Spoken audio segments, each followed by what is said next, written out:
I was waking up in the afternoon, and my curtains were always shut.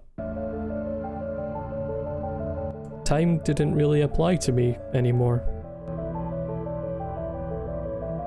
Go to bed whenever I wanted, wake up whenever I wanted, spend time in the virtual world whenever I wanted.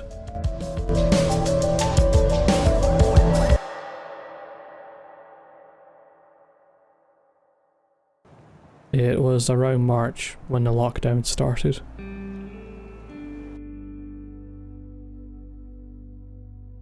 I thought it would be great at first, being able to stay in my own comfort zone.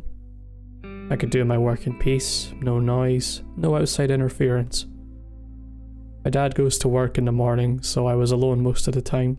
I had spent so much time playing games that I became addicted. I spent a majority of my time playing World of Warcraft.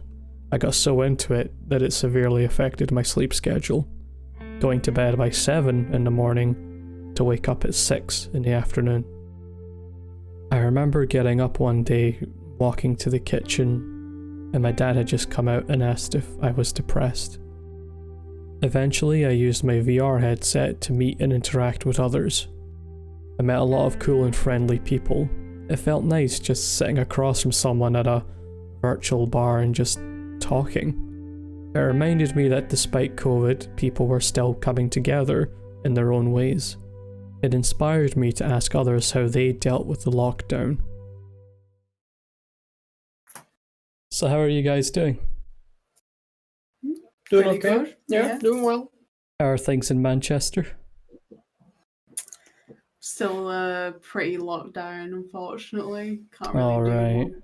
Yeah. What did you guys both do during COVID? Gaming. Yeah. Lots of gaming. For me, back when the lockdown started, I was still in Belgium, living with my parents. So it was very strange because I'd been home looking for work, and suddenly my parents were both also home all the time. So that took a little bit of adjusting, but I kind of coped with. My mom likes to take long walks, so I used to go on those with her, keeping proper distance and all that.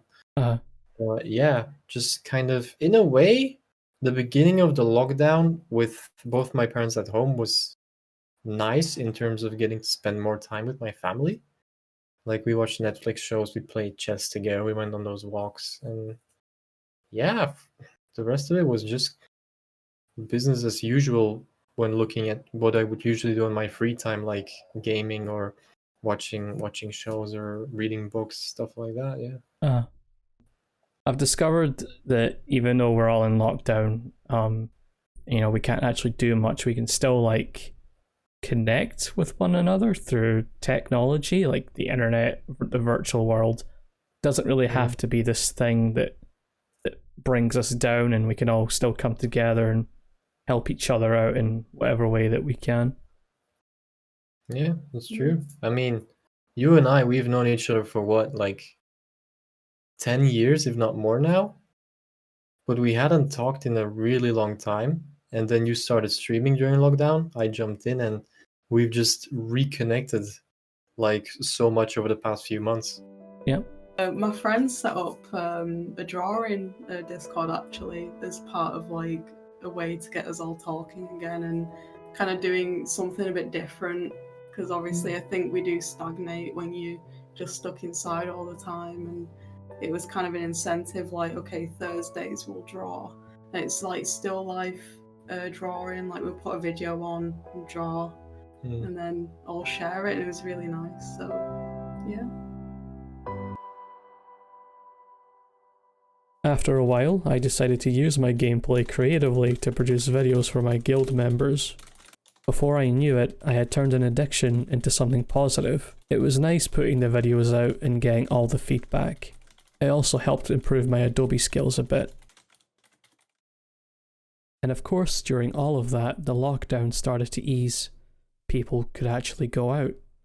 Now we all know how this one ends. We would eventually go back into lockdown.